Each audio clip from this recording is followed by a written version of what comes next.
Protocol soft diplomacy is one of the most difficult disciplines in the world. That's why actually we are working on it. We have to manage VIPs, we have to pay attention to details, we have to be extremely organized, and it's naturally is not easy. Why protocol, soft diplomacy, corporate diplomacies are currently important for the world? A lot of people asking questions, and when we have, for example, Ines Pires talks, or when we go to interviews or to the news, people just ask me, and the people I interview, or my participants in the trainings, or my co-workers, I always have a little bit the same approach. I'm not changing my mind all the time. And when that happens, I don't change for one reason. The most important characteristic for protocol and diplomacy is consistency. Consistency in anything we do. Of course, we make a lot of mistakes, and in the world, it's part of that. We have more than 190 countries in the world, and our systems are completely different because we have the monarchies, we have republics, we have sultanates. This is the first approach, so it's already difficult. The second is that we have constants to work with human beings. The ego management, the craziness of running around after people, because at the end of the day, it's to be able to communicate externally in the best possible way. And I tell you, for myself and my co-workers or my colleagues or all my friends that we're discussing now, we communicate well because we see the world naturally from our communicative perspective, which is completely normal.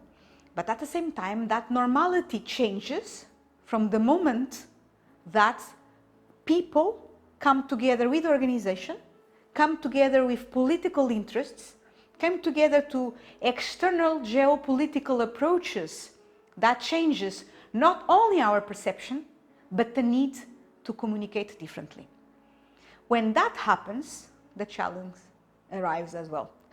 It's a huge challenge because it's not only about ego. It's not only about the political system itself. It's not about the challenge of the event if we have to manage an event.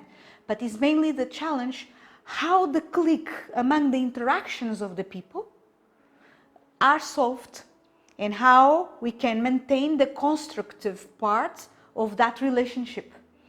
And as we call it, to bring together people, together with systems. And it's possible to do it, yes. Yes, I've done in my countries like Belgium and Portugal.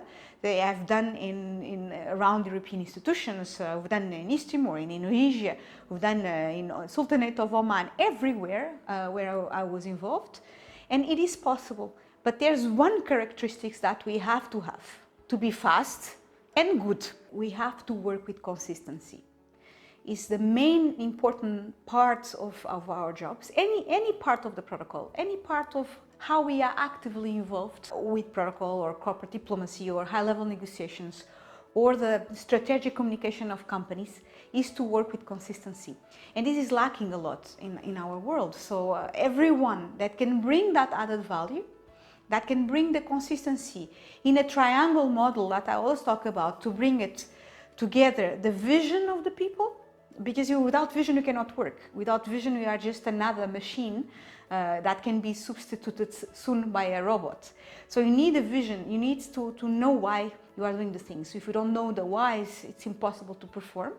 For another side, you need your technical expertise, and the technical expertise is given by education, by dissertations, by research.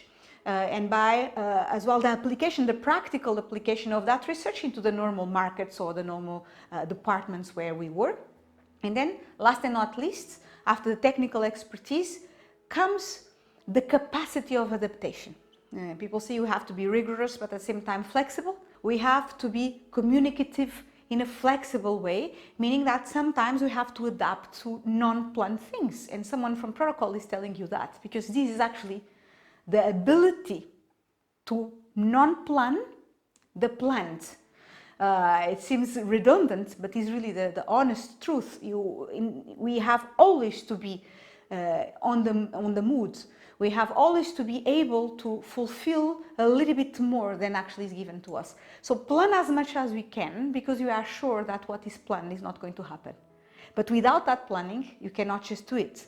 You simply have to do it, and then you have to adapt that plan to the circumstances of the markets or the circumstances of the situation.